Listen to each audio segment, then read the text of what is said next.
how important do you think university is? I think the biggest value proposition is three things, which is discipline, social skills, and networking. Being able to do things you probably don't want to do. It's pretty good that university give us all the basics, discipline, some knowledge, how to communicate. So how did your first clients come on board? I feel I have a very strong network. A lot of people trust me a lot. So with that, I was able to leverage a lot of my personal relationships and benefits. How do you decide if someone is ready to join your team? How does this person bring one thing that we do not already have? Their skill set and their knowledge and their work ethic, what's now possible with 100 of the different AI tools, if there's a way for them to stand out. Pudgy Penguins and Abstract.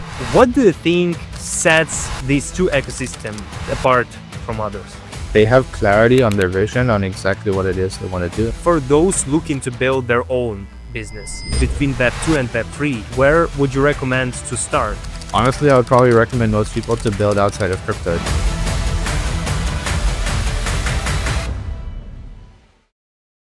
Yo, yo, yo, legends! Welcome to the one-on-one stream. Today we got the legend himself. You all know him, Abhi from AP Collective. Abhi, my man, welcome. How are you doing? I'm good. I'm good. Can you hear me clearly? Yes, perfect. Thank you for inviting me. Good to be here. It seems like production has improved a lot. I remember I came on your space maybe like 1 to 2 years ago or something like that. But yeah, it definitely has. You've come a long way. So excited to be here. Yeah, I think, yeah, I remember you was on my space a while ago. I think we talked about marketing or something like this.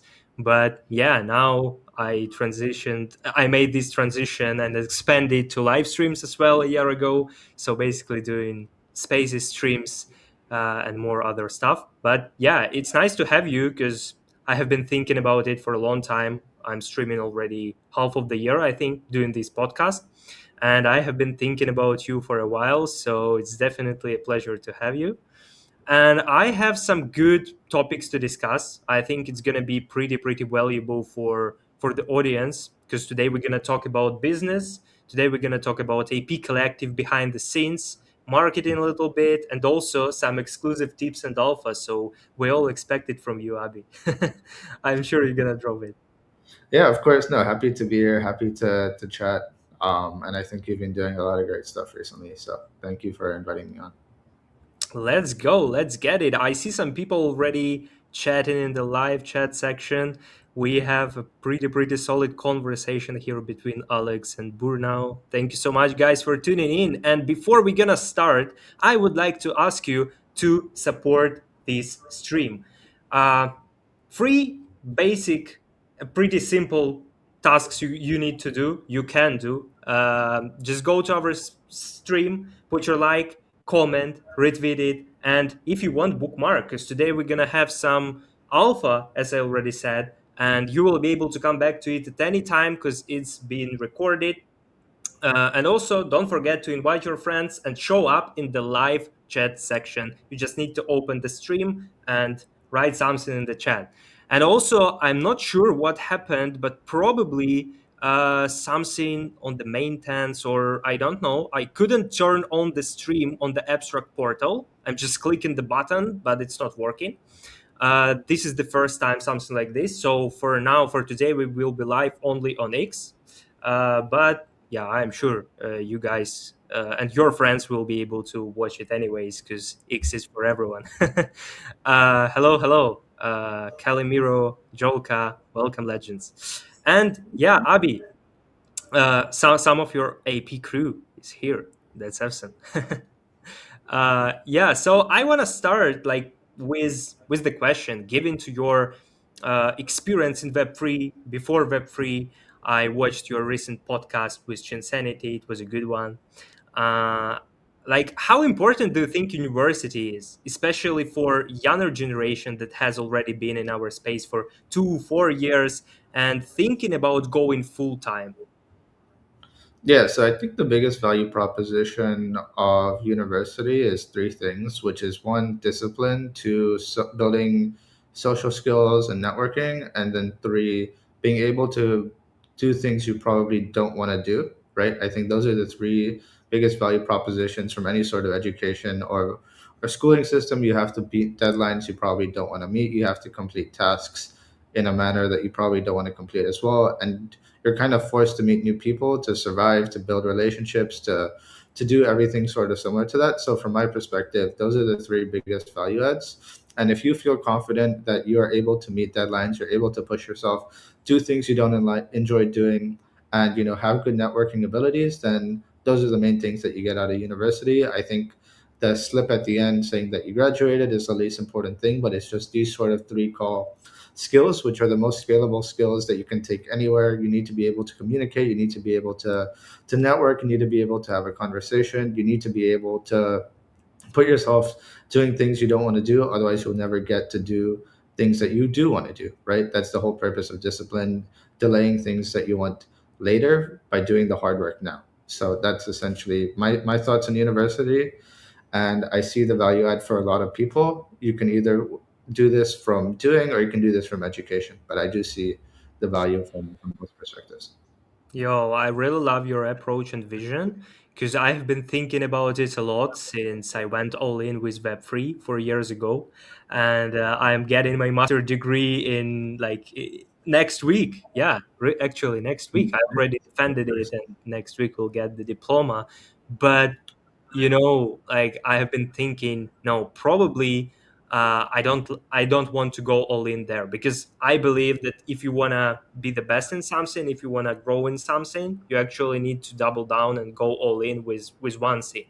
But as you said, like it's pretty good that university give us all the basics, all the, as you said, discipline, right? Some knowledge, how to communicate. And if you enjoy doing this, if you really found your craft, you can go ahead, right? Build a business in Web 2, or maybe, let's say, you were a marketer, you got a marketer degree, you can make this transition to Web 3 and work in AP Collective. Yeah, I mean, potentially, right? I don't think the hard skills that you build in university are that important anymore. Like, you can learn new skills, you can learn how to do certain things very well, very easily. I think the way that you obtain knowledge in school versus online is very different. I think the schooling system and university system is a little bit outdated. It requires on memory based knowledge more than problem solving based knowledge, which is the most important skill set people need to have, in my opinion. That they need to know how to solve certain things. They need to know how to build systems and understand how to break things down into simple steps that they can do over and over and over again, which is what university teaches you. That you just need to do the same tasks over and over again, but in different styles. You need to learn how you can use the same things you know before and apply it now, essentially. So, from my perspective, yeah, for sure. If anyone is interested in graduating from university and coming to join AP Collective marketing team, I'm sure Joka will be very happy with that. So yeah. Yeah, shout out to Jolka and congratulations. I recently noticed that announcement that she joined AP Collective. I know her for a while, like from Pudgy, when I joined the Pudgy Penguins community. And yeah, Jolka, super, super proud of you. And also, I see some other goats here, Louis, Farrell, and more people. Thank you guys for tuning in. Man, I think like your AP team is always ready to support. Yeah, They they're very, very supportive people. Yeah, and one funny thing, when you join the AP Collective marketing team, you have to have a Pudgy Penguin. I don't know how this kind of happened, but everyone on our marketing team has a Pudgy PFP except me, because apparently I don't use my Pudgy and I use my face instead. So yeah, but yeah, no, excited to have her on the team. And if anyone else is interested to join the AP Collective team, we're always open to explore and bring on the best talent, especially in market conditions like this. We actually gonna touch on this topic a bit later today. So yeah, guys, stay tuned and don't leave the stream. Yeah, man, I actually want to know because I want to talk a little bit about AP Collective. But before AP, did you have any experience running a business? Yeah, so I came in as a partner from the business I was at before this. So that was basically a sustainable tech startup, which came in when I was about 16 to help with, the expansion across different demographics, across different regions. to implement certain technology solutions which they could use to automate their business at that sort of period of time. So I had some experience on that side of things. I worked with a number of different teams in crypto, which people probably don't know about, where I just use it to build a bit of experience for about a year and a half, essentially, while working with different teams across the board. Worked at a few other incubators as well to kind of understand the know-how of like working with different projects and being able to understand what their needs and wants are and how you can build something sustainable and getting and working alongside a lot of different people. And that's where Louis, for example, you know quite well. I've also known her from where I used to work before AP Collective, so I probably know her for close to 4 years, 5 years at this point. So yeah. I think, all the background helped you a lot in terms of AP Collective. Not only in terms of understanding the system and how to build it, but also with people, as you said, Louis. And yeah, who was your first like team members? Who was my first team member? That probably comes to two or three people. So the first one is Dup. I don't know if you know Dup. Dup, the Claynosaur on Hmm. X. He's quite well known in the Solana ecosystem. Also, there was Nadir, if you know Nadir, Of course. as well. So, yeah, he was very, very early on. There was a couple others as well, all around the same time. There was Seth, there was Soonmorse, there was Prince. So yeah, quite a few at that time. The fun fact that I was following all the AP collective journey and creation from the very beginning. And it was Yeah, really nice. I always see like my friends in the team constantly. And probably right now, like 70-80% of the team, I know them or I talk to them somehow and somewhere. is that a good thing? Is that a bad thing? That you know everyone is that bearish that we only have people on the team that are already in the circle. I don't know, but if Farrell, if you're listening to this, probably bearish for you, my friend. No, I mean you have a super professional team. I really love the work ethic. I love how you operate. I hear it from the inside. So yeah, only credits to you and the whole AP crew. But yeah, when it comes to like creation of of IP collective, I remember it, but some people maybe don't know about it. So when you started it, and who did you bring first on board? But you already said that, right? But who did you bring first on board in terms of help you build, not work, but help you build it? Yeah, I would say the biggest difference was when Louis joined, I think maybe 2, 3 months after, no, 2, 3 months into 2024, around that sort of time. So we had initially started back in October 2022, 2023, Free, something like that. Yeah, 2023. 2023. And yeah, Louis joined about 4 or 5 months later and helped us really transform our systems because that is the part where I'm not super organized at where it comes to making sure that team understands processes and works in a structured flow. I'm just the person who's like, hey, let's do this now, and let's kind of try this, let's see how it works. And she's more making sure that things don't fall apart and things are very structured and happen in a way which makes sense as well. And there's a lot of people over the past couple of years that have kept us like very disciplined and making sure that we don't make the wrong decisions by growing too quickly or taking unnecessary risks that we can avoid.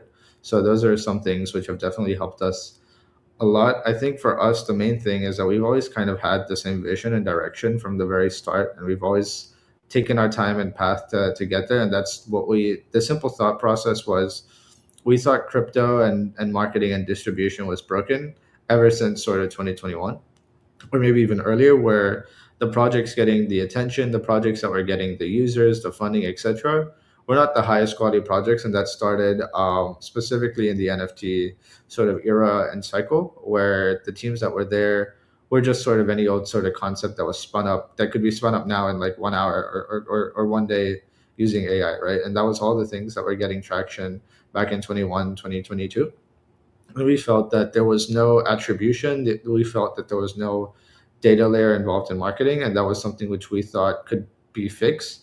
That data driven distribution is something that is really important. So at AP Collective, not many people know this, but we have our own full stack dev team that help build our custom analytics and all that sort of stuff because we had this vision, and we're still trying to get to that sort of stage where we're able to execute everything from a data perspective rather than on a knowledge or anything sort of else.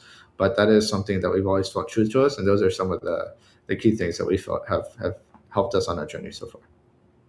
Yeah, I mean, guys, if you wanna hear more about it, because I listened to the whole podcast with Chinsanity, go on YouTube and search for this podcast. It was really good, and Abhi told a lot about his background there, and also about AP Collective, why uh, its name is AP Collective, and a lot of other interesting facts. But yeah, I mean, like I feel like finding like-minded people is super hard right now in our space. But if you manage to find them, like you can do a lot of things. You can build a lot of things, and then you can easily maintain them, right? Because I feel like right now the whole AP team is like everyone putting some pieces into the whole scene, right? Yeah, for sure. And I think I was asking the team about the data on this, but like the retention rate of everyone that's been in AP Collective has been like over 1.5 years essentially for like on average, which is really impressive because something that we thought has always been super important is crypto is very volatile. Crypto is very risky for a lot of people. How do we create a level of security and safety for our team so that regardless of what happens, they feel comfortable, they feel at ease, they feel passionate, they feel excited, everything's sort of similar to that. And we feel that's definitely helped us on our journey. We've done a lot of interesting things by having a team that we can trust. But from my perspective, we have a team that we spend a lot of time building, whether it's through the bull market, whether it's through the bear market. We feel we have a team that's very resilient, a team that's very hungry and eager to learn, and a lot of team that's improving month on month, and all of their progress is very visible. And I think everyone on the team would probably say that they hate me because I push them outside their comfort zone quite a lot. And I don't know if they like it, I don't know if they hate it, but the numbers say the retention at AP Collective is pretty strong. So hopefully those numbers are not out of fear, but actually because they enjoy being here and they enjoy contributing and seeing value to their work. If they are still working with you, I think they enjoyed the time when you push them out of the comfort zone. Because it's Hopefully. always great, to actually grow, to experience something new, you need to move out of your comfort zone, anyways. And if you can't do it yourself, someone like Abby needs to help you. But yeah, I see even in Churn is active here in our chat. Yeah, He's I actually dancing or going to gym or something. I have no idea who is the intern behind the account at the moment, but I will just say hello, intern. You do a fantastic job. Please retweet the space if you haven't already. Thank you very much. Yeah, thank you very much. Thank you. Thank you guys for tuning in. And I see a lot of messages in the chat. Really appreciate it. And also, before we move on, don't forget to support us with your like, comment, retweet. Just go to my Orabi profile and do it because it will have a very positive impact on this session. Thank you so much. And let's move on. And besides the team and the first probably the first step you wanted to reach and first milestone to get first clients to AP Collective, right? So how did your first clients come on board? Did you reach out to them or they came to you? Yeah, so before I was at AP Collective, I was working with a few teams on like the growth marketing side. Always sort of in this role of like BD growth marketing and always sort of like a hybrid in between, which is where AP Collective has built a lot of its area of expertise and strength. But essentially, from how we kind of built ourselves was 100% of it came from results, right? We kept delivering very successful marketing, very successful campaigns, very successful initiatives, which, kind of disrupted some of the normal strategies which people saw at that period of time. So as a result, we saw a lot of inbound leads and traction. At the same time, there was a lot of teams who I knew personally, built relationships or acquaintances while I was working in crypto before AP Collective, and all of those guys were very interested to understand like, hey, how can you guys help us? I've seen you around, I've seen what you've done, etc., etc. So from that side of things, that was also a way that really helped with the network. And the main thing, and something which I was discussing before, is I feel I have a very strong network. A lot of people trust me. A lot of people are in contact with me. So with that, like I was able to leverage a lot of my personal relationships and benefited from that quite significantly as well. So I would say a combination of all of the above. Yo, that sounds pretty good, especially that fact that those people like from your network know you not only because you can build something, you gather the team and you're just, sitting behind it, but you also showed what you're capable of with your work before as a marketer. And that's pretty good. And that fact that uh, you were trying to offer something not traditional, as you said, right? Something not traditional marketing, but actually help projects, companies to become rich, and it's like pretty cool. So yeah, do you remember the first client? When after the start, when did it happen? Yeah, so in terms of like our journey and our story, so we kind of seen it like year by year. We kind of categorize it like this. So the first year we were very focused on NFTs specifically, and in that cycle towards the end of 2023 and the start of 2024, we then expanded and put up a lot of our focus in gaming and GameFi.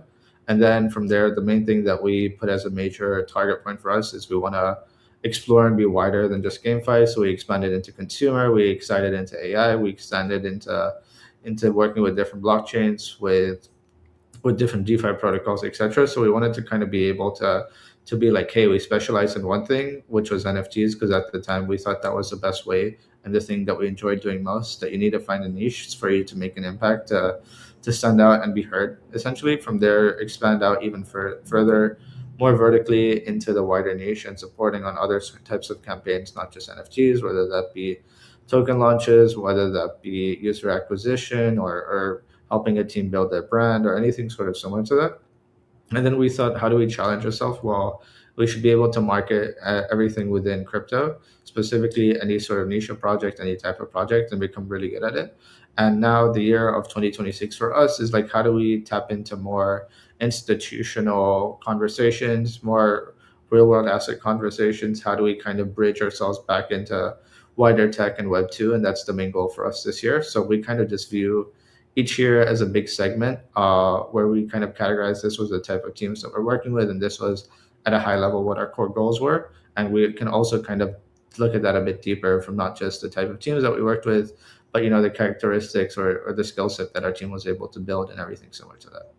I love how you said that, like challenging yourself, and I feel like that's the only way to feel the growth, and that's basically means like moving out of your comfort zone, and that's like pretty fun that you're moving. Let's say you're moving with the trends, right? NFTs, then AI, then other stuff, and uh, a question popped up in my head, like why do you think like we have a lot of like mid-tier agencies, right? They are trying to grow, but from the whole AP Collective journey, I remember it was like always considered as one of the top tier agencies, even from the beginning, because of the people behind it, because of the team. So why do you think those agencies, what they are lacking of, why they can't reach the same level? Yeah, I think to me the main thing. One sec, sorry. So yeah, the main thing is just what do you kind of determine as success, and like what is it that you want to achieve, right? Like we had this big goal that we wanted to achieve, which was like how do we help teams at scale across every single niche using data first. And the main thing that we kind of always followed as a policy is like how do we be early to trends, how do we create trends, and that was like something that helped us a lot, is that we pioneered a lot of trends, we were early to a lot of different narratives, we integrated certain things, we took a lot of risks behind the scenes that probably people didn't see to help us kind of build a competitive edge, I would say. And the main thing that we always kind of prided ourselves for a very long period of time is it doesn't matter how good your launch was, last year, it's always just your last launch, right? People only remember your last launch. and what people associate that with you. And that's the most important principle that we've kind of applied. You're only as good as your last launch, right? And that's something we think was super important and something we wanted to implement and kind of helped us build our brand and our track record as well. Essentially, that we're able to understand that, hey, if you only kind of position yourself, you're only as good as your last launch, then you're always going to maintain a really high standard and make sure that you're always building to the best of your ability. And if you're continuously delivering launches at a very high standard and are good, that, good is not good enough, we only want great, then you will always be considered as, one of the more respected teams. 100%, and it applies not only for teams but also for people, for some like masters in subscene who is trying to grow, who is trying to position themselves. At the end of the day, I think that's your hidden slogan, like be your own narrative, build your own narrative, and be your own trend. Don't chase them, but build your own. And I have seen it, I have a proof, because I have seen it with your marketing for Pudgy Penguins and Abstract. And I have a question: like you work with them, and what do you think sets these two ecosystems apart from others?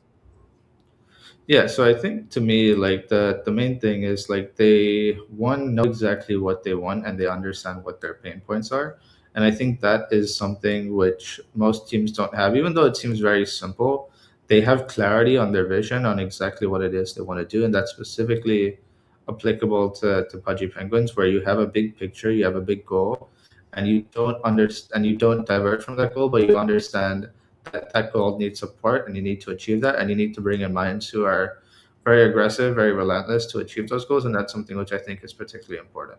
So when it comes to specifically delivering certain successful launches or campaigns, etc., there's always a simple formula that we like to use, and it's the same process that kind of goes over and over and over again, which is, how do you make someone care? Why should anyone care about this? And how do you make them feel special? Right? It's always about the audience. It's never about you. It's never about the brand. It's like, how do I get someone to care about this?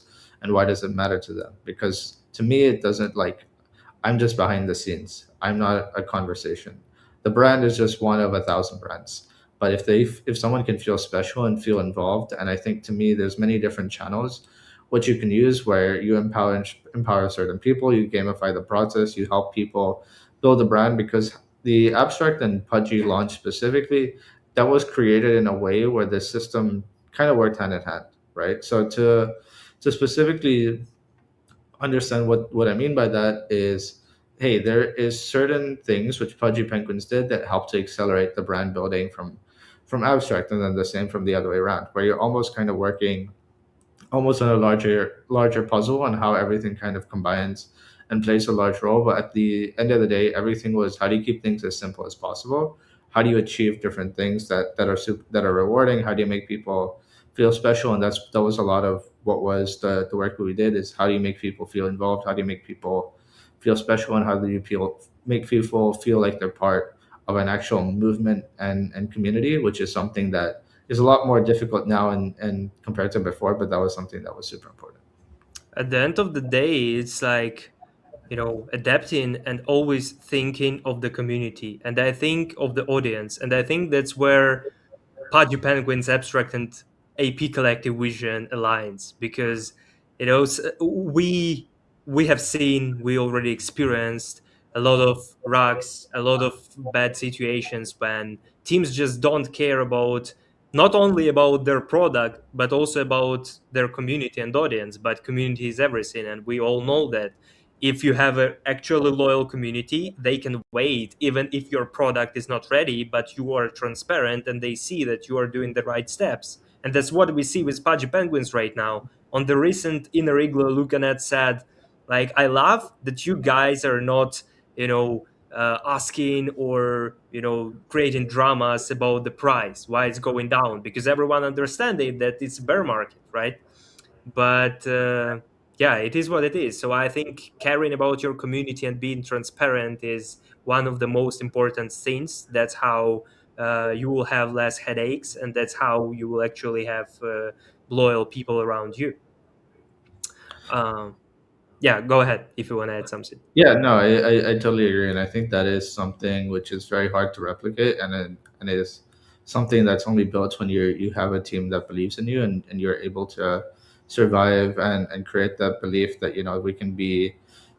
we can not worry about the short term and more be positioned for the long term, essentially. So that's just some of my thoughts on that side of things. But yeah, it's a great point, and I think the concept of inner igloo being a weekly sort of Discord chat with or call with a number of the different team members joining and contributing is not something that you see from a lot of different teams, right? It's quite special to get the opportunity to speak to the founder every single week or every single other week, no matter what's happening, no matter how difficult things are, no matter how easy things are, etc. You're still working with the community and you're still doing whatever you can to support them. Abstract, by the way, started to do their inner igloos as well. We already had first last weekend, and it was awesome. Yeah, and I think that's definitely special from others, and I think that's one of the main points to answer the question why and what their main difference and why they uh, like sets apart from others. But yeah, like to sum up the topic about the business, right? What do you think, like for those looking to build their own business, what's the main difference between Web 2 and Web 3, and where would you recommend to start? Yeah, so I would say like the main difference between both industries is one like risk. Crypto, you can build something that you think is useful today, but then becomes redundant tomorrow. I think that's also equally comparable in tech in Web 2. So to me, I think there's a lot of overlap between Web 2 and Web 3. I think majority of businesses now operate through tech. I think there's a certain negativity and stigma around crypto, which I think you don't see in other niches as much. But to me, what would I recommend someone to build in crypto or someone to build outside of crypto? Honestly, I would probably recommend most people to build outside of crypto. It doesn't make sense to build into crypto unless you've been in crypto for five years or longer, right? Or understand the specific niche to the point where you have built a competitive edge, and you're able to double down on that further. So to me, I would like highly say the main purpose of building a product or building a business should be because you have a skill strength that's better than other people. You have an edge that you think you can scale further, and I think it's very difficult to build an edge in crypto, especially now. And I think in Web 2 there's a lot of inefficiencies that people can take an advantage of, and something that me personally wish I took advantage of more. That there's a lot of inefficiencies in Web 2 that could be solved if you really understand it, you're willing to break it down and go into a lot more things as well. I feel like in Web 2, like it takes more probably investment and more time to build a business.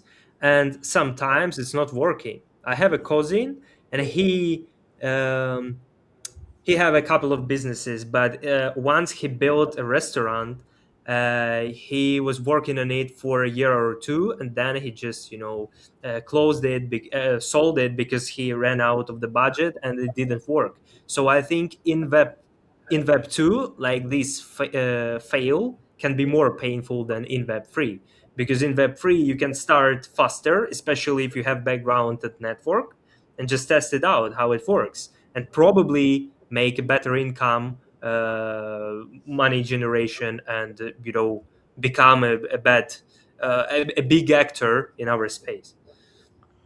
Yeah, actually, I think I kind of have a different perspective. I think crypto is equally harder or more expensive. I think to me, yes, there's certain niches within Web 2 where like the fixed costs or the operating costs can be quite high. For example, like you mentioned, like retail focused business or like restaurants or hotels. Like yes, you need to own a specific piece of land or a specific rent a specific place and hire certain people and have fixed resources and suppliers and everything sort of similar to that.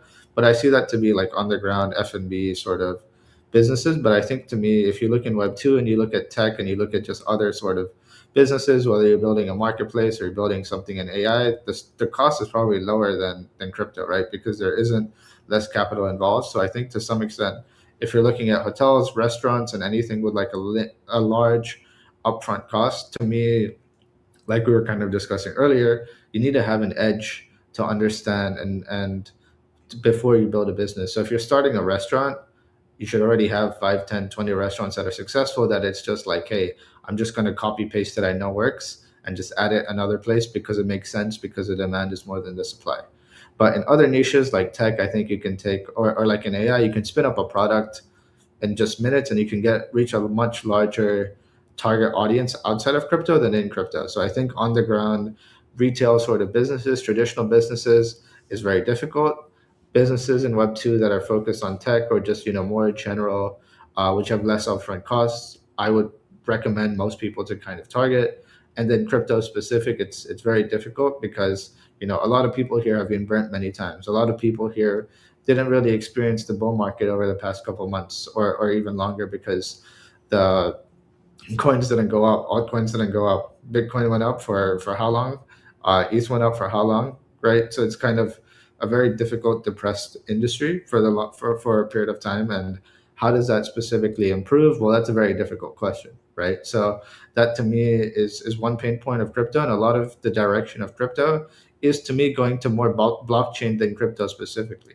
And blockchain is targeted at basically everyone, right? Crypto is targeted towards degen, it's targeted towards traders, anything sort of similar to that. When it comes to blockchain is just a piece of technology and an application layer. Institutions using blockchain, how do people in Web3 capture the upside from that?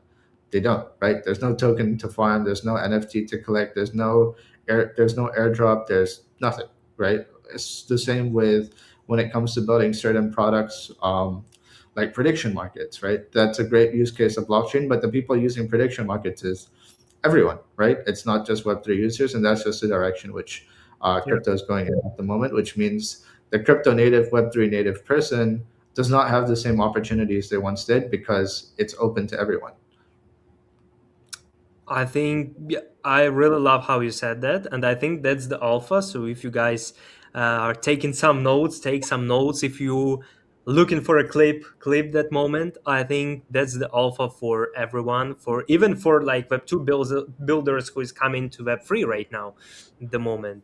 But I don't think there are many of them at the moment. But a half a year ago, we had more probably. But at the end of the day, yeah, it depends on what you build, like cost depends on what you build and where you build. So basically you can start, and probably if you are just getting started, it's better to start with something small, but to just test it out, understand how business works. But yeah, Abhi, thank you for the alpha, really really appreciate it. And yeah, we actually got a question in the chat from Alex about the bear market. And I also wanted to touch this point because given the current state of the market, which is probably tougher than the previous ones, has anything changed in the way you approach marketing or in the number of clients? Yeah, I mean, I think when the market turns bearish, what does that actually mean, right? So there's kind of a lot of different indicators that you kind of have to look at when it comes to understand what does the market look like, and how does that impact teams that work with external marketing teams, or outsource certain responsibilities. It kind of comes down to 4 or 5 things, right? And that is, how difficult is it to fundraise? What does on-chain volumes look like? What do new token launches look like, and how do they perform? What is the global political situation around the world, and just what is the macroeconomic situation in the world. If you consider all of those things at this current moment in time, there's macroeconomic uncertainty, there's global political uncertainty, altcoins are not particularly doing well, new tokens are not doing well for all of the same reasons, on-chain volume is going down because people don't have the same liquidity they once did. So as a result, it becomes a little bit more complicated for teams. So the main thing for us, and what we've been able to do, is we expected the market not to be very good for forever, right? So that's something that we always wanted to consider, because our model is we have been able to kind of rebuild ourselves. We started in NFTs, but now we do so many things for teams behind the scenes. Like, we work with different institutions to help them craft their material, or their decks, or their website, or anything sort of similar to that, which becomes a little less reliant on market cycles or anything sort of similar to that. But I think every team in crypto is starting to feel the effects of the current market conditions, right? It's not something that you can hide from, because once liquidity dries up, liquidity dries up, right? So I think it's something that we've been able to build and understand, but it's something that makes sense, that considering just where all the market is at the moment. So how about like the number of clients? Do you have less of them or the same as half a year ago? Yeah, I think to me, like, the main thing for us is like we're seeing that, specific clients want more demanding results, right? It's kind of like, hey, the check size might be smaller, but the results expected are a little bit higher, right? That's kind of like the simple principle across the board, right? So in terms of like how has it hurt us, it's not really hurt us too much, but it's we've had to transition and do a number of different things different to before. Like, we, I think, onboarded maybe 4 new clients just in this week itself, right? So it's kind of like very, Nice. you have to kind of be creative in everything that it is that you do, and it's not as easy as it once was. And the way that I kind of put it is like, yes, it doesn't sound particularly exciting, but you have to work harder and get paid a lot less. And like the marketing budget, so for example, a budget which a team may use for content creators on in crypto has gone down significantly, right? Has significantly gone down because the ROI has gone down, the value has gone down, the return has gone down specifically. So to me, it's a very difficult situation for, I would say, like a lot of different teams, because if you run the best marketing campaign, what is that going to result into? Well, there's no volume or liquidity in the space. So how confident is it that you can convert, that this campaign is going to convert into, new volume? And that's something that we've seen quite a lot, actually, that it's, you have to be creative, you have to try new channels, you have to try new approaches. We've seen a lot of trends come across here and there, but I think from my perspective, it kind of is a new approach that you need to take. And luckily for us, we have the data where we're able to understand if things work and if things don't work. So that's something that we've been blessed at. Could be a great answer to my previous question about the agencies and any tips for them. So it can be an alpha. So if you know, if you run marketing agency and you just getting started or don't or stuck in one place, listen to the Abhi. Be more creative. And for creators, it's exactly the same. Be more creative, experiment, and so on and so on. Just that's how you're gonna be different from others. And yeah, I'm curious. With 50 employees in your team right now, what are your secrets for maintaining such a strong work ethic? Yelling at them every day. It works. It works pretty well. Yeah, if you yell at them and make them, hungry to want to be the best version of themselves, and give. So the okay, on a more serious note, we don't really yell at our team, but the main thing that like really helps benefit is a lot of people are given responsibility that they're not ready for, and that's something which we've seen is a way like, hey, you got to figure it out, right? You're trusted to deliver a certain thing, and it's on you to kind of make sure that it's done well, and it's on you to understand where you need help and ask for help, because we will understand like, hey, you didn't ask for help and you didn't succeed, that is your fault, right? You didn't take responsibility and you didn't succeed, that isn't your fault. But I think for us, the main thing is we want to make sure that people are pushed to their limits. We want to make sure that people are working together and understanding how they can help each other when they're stuck. But I think the main thing is there's a lot of pressure. There's a lot of delivering the right results, and I think that's something that we've seen. And also, the main thing that's motivating is I think everyone wants to see um, their campaign to be successful, because they understand that that's the best sort of policy that we have. We are only as good as your last launch, which so that everyone wants their launch to be the best launch out of everyone, so that they're able to kind of highlight that and be a big part of that success. And that's something that we've seen, every month while since we started building, is that there's so many different levels of success.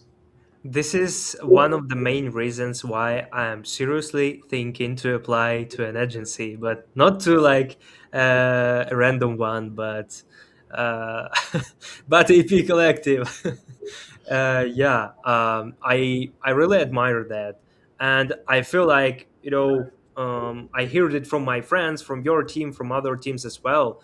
Like, you have an actual career growth when it comes to a good agency and a good work ethic, and that's one of the reasons why I think me and many other people want to work with AP and fungible surgeons or any other established agency, right? And I think, like, since many people might be thinking about it and you are hiring from time to time, how do you decide if someone is ready to join your team? Maybe it can be a tip for someone who gonna apply later. Yeah, so to me, like the main thing that I kind of look at, and to be transparent, I do like 2% of the hiring. Everything kind of goes through Louis. It's just, to me, is like if I'm involved in the conversation or discussion, it's just very simple. How does this person bring one thing that we do not already have? Right? If they're able to answer that question, that's something which I see to be super valuable, because to me, in the world that we currently live in, where our team currently is, and like their skill set and their knowledge and their ethic, and what's now possible with 100 of the different AI tools, if there's a way for them to stand out because they have a certain skill set which we don't have, that to me becomes incredibly valuable. And that there's a certain formula which we use to calculate on those specific things, where for every department there's certain criteria that's really important to us, and there's certain things that we think is the bare minimum, and this is the real edge and deal breakers. I mean, sorry, not deal breaker, but like deal winner, that skills that we think is really important. Shout out to Louis here. And I also know that you are more than welcome for, just people with some background, some knowledge, of course, that they can be valuable for the team. But if they don't know something, it's not like stopping you to, or your team, right, to hire them, because they can learn along the way. So in this case, what are the main aspects the person should have? Let's say if he applies to be a marketer. Yeah, so to me, like there's kind of the formula which we use, right? The main things that need to be super clear as a bare minimum is you need to be willing to learn, you need to be willing to understand feedback, and you need to be able to implement that feedback. The next one is you need to be consistent in terms of, it's not easy to work at AP Collective. A lot of people, say it's, they want to come here, they like the people on the team and whatnot, but it's very demanding, and it's very mental. It requires a lot of concentration, it requires a lot of focus, it requires a lot of commitment. A lot of the things that we do require really forced turnaround. So something that we see is like, what is your experience with working at high pressure situations, or short turnaround times, etc., etc. So to me, those are like the very bare minimum foundations which we look at. The next is, how are you going to stand out and help the rest of the team? What is one unique trait that you have that the rest of the team is going to benefit from? Because one thing that we've noticed specifically in this market is, in a bull market, you have not much selection of who you can hire, right? Because it's very difficult to hire. In a market like this, you basically have unlimited choice, right? So I think with that sort of being considered, where it looks like now, we're kind of thinking about two things internally when it comes to hiring, which is like, one, from a business perspective, AI has become so strong where you always want to be able to implement what you can into your business so you can be more efficient. Two, you want to be able to onboard people who are AI native. That to me is the biggest USP when it comes to anyone that we hire. If you're AI native, you're much more likely to speak the same language as a lot of the people on the team than if you're not.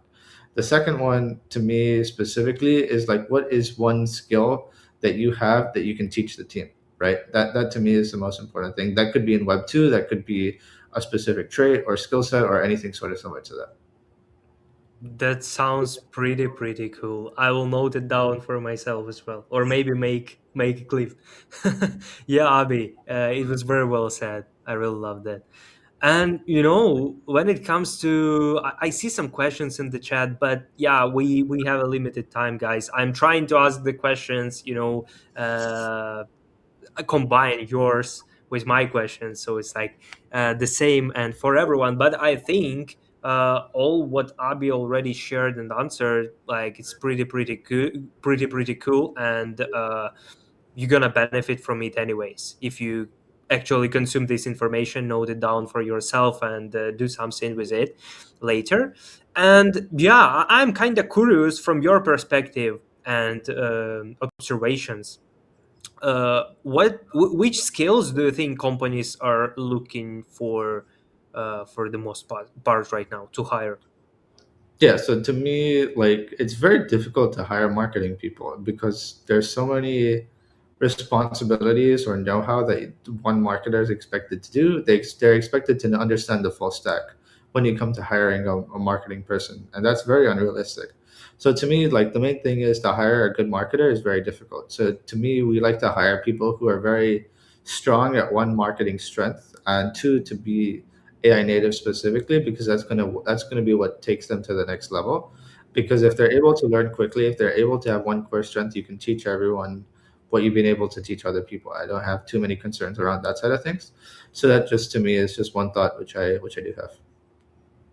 Yeah, so it's basically what you said before, and I think most of the time that's what I see. Like agencies or companies are looking for marketers, for BDs, and AI native people as well. I think this might be a new way and new opportunity to get a job in Web3 if you in vibe coding, if you know how to operate with AI, if you already build a product. That's a big advantage. And I think with time, in a year, maybe in 2026, 2027, we're gonna see even more like open positions for that in different companies we have right now. But Yep. yeah, yeah, go ahead, please. Yep. No, I think to me the fastest growing position will be people who know how to build systems with AI, who know how to help people introduce AI into the workflow to automate certain things, because that to me is like where the direction is going. Because you can do a lot more. One person can do a lot more with AI than four people could do a year ago without AI, and I think that's the biggest difference that most teams already see. Yeah, I think right now is like the best time to web code an AI agent. Do you have one, by the way? No, I don't vibe code. I have a couple people on my team who have been vibe So, coding so for. you are not AI native person. I'm not a developer, mostly because I don't want to take the risk of giving certain authority to other people, other things which I am not able to understand to a full degree yet. But I would say I'm quite AI native. I do use a lot of compute when it comes to different AI tools. So I Hmm. would say to some extent I would consider myself quite capable from an AI perspective. Got it, got it. But yeah, jokes aside, how much time do we still have? Do we have 5 minutes? Sure. Yeah. Yeah, because I we started like 2 or 3 minutes later, so I'm asking because maybe you have a call or something after the stream. No. All good. All good. Yeah, this is like the last point and topic I wanted to touch about creators and your AP collective creator circle. Yeah. So, like, how important do you think creators for an agency company and basically marketing and everything? Yeah. So I think creators are probably losing how much importance which they had because of just how things are transitioning. For us, our creator circle is going to go through a bit of an update in the next couple weeks. So that's not next couple weeks, next couple days. We're going to be increasing the threshold so that where we have less people in there, but making sure that everyone's still active, everyone reaches a certain threshold of quality, et cetera, et cetera. So that's something that we think is important to us. The next thing that we think is important that we're really going to try to prioritize as well when it comes to creators. We have more data on creators than I think any other team in crypto, maybe even like all teams in like all agencies in crypto, specifically all projects. We know more about creators than I think anyone due to like our own in-house data system that we do have, and we're able to track Even on yourself, we probably have like 20 different data points on all of your streams. We know what time of day your streams are most popular. We know what time, how many times a week you post streams. All the data points that you probably don't pay attention to yourself. If we think it's valuable and we think it's worth tracking, we'll probably track it, right? We can tell at us, we've also built our own custom botting system. And after we did that, it kind of just disappointed us pretty aggressively, right? Everyone in crypto uses inorganic methods to amplify their engagement, their posts, etc. And that's something that we don't personally enjoy, not something that has really brought a smile to our face after we've seen, but it's just the nature of crypto. Yeah, that sounds pretty good. I think you're expanding your creators program, creator circle. I remember tons of the posts on my timeline. That was crazy. I didn't get one, by the way. I didn't get this. I think I joined before, and someone from AP team told me that I'm already in, but I didn't get this banner and graphic to post. Anyways, yeah, it's pretty good to see how you expanded. Lots of campaigns. I'm in Telegram channel, constantly getting some notifications, and I know that like number of creators are limited to for each campaign, right? So how can someone become the high quality creator you'd want to see in your circle? What are your top tips? Create content that's unique, that helps, that you stand out, and you're able to convert, and you're able to kind of be consistent and build a good relationship with the team, and being able to kind of get on our radar, that our tracking system will see you, because we take a look at a number of different things. People who are talking about certain projects, people who are using certain platforms, people who are outliers and performing really well on certain things. So for us, it's like, how do you stand out, and how do you get the attention of marketers, or different people? And if you're able to succeed on that side of things, if you're tagging us, then that's not a good approach. If you're creating good quality content, and it's becoming, and we're trying to chase you, like, hey, we think it'd be great to work with you on a campaign, but you kind of, you kind of position yourself as like, hey, I need to be ready for this. I want to, improve. I want to be able to do this, that, and this. Those are all things that we think are really important. Brunao just wrote that this question is worth a clip, and I couldn't agree more because this answer, people love to create content, people love tips about content, and you just said the very right things. I think right now during the bear market is the best time to actually work on the quality, to work on basically on everything to build up your personal brand, gain skills, or do something with it. And yeah, I already see some people leveling up in terms of like video content, adding some different formats. I also started to make a video content, upgrade it to a new camera. I hope you guys see the difference from the last week's streams and this one. It's a little bit new setup, but yeah, Abhi, thank you so much for that. And super last question. I usually ask guests where do they see themselves in a year, but I hear the answer during stream with Chinsanity, and I know where you see yourself in a year. Like you just want to level up everything. So, what is your biggest goal, global goal, for scaling AP Collective? I have this question. And what stage are you at right now Oh, from this? that's a pretty interesting question. So, like, our goal is very simple. We want to be able to have a full, like, bird's eye view of the entire industry from a data perspective, and we're able to analyze and make fully data driven decisions. For now, we leverage a lot of data, we leverage a lot of AI, a lot of tooling, but we're still human first, not data first. For us, that's one thing that we want to prioritize. The second thing for us is we want to just have fun. I would say, I think that's something that we want to kind of do. We want to make it enjoyable again. I think crypto has become a bit depressing over the past couple months. That's something that we think is really important, that we want to do new things, try new things, do better, and continue to improve, and all of those different things. So I think that's the other thing which I think is super important to us, that we want to prioritize as well. Keep on going, Abby. Let's go, man. I really love chatting with you. I think you're on the right track, absolutely, with your vision and approach to things with the team. behind AP Collective.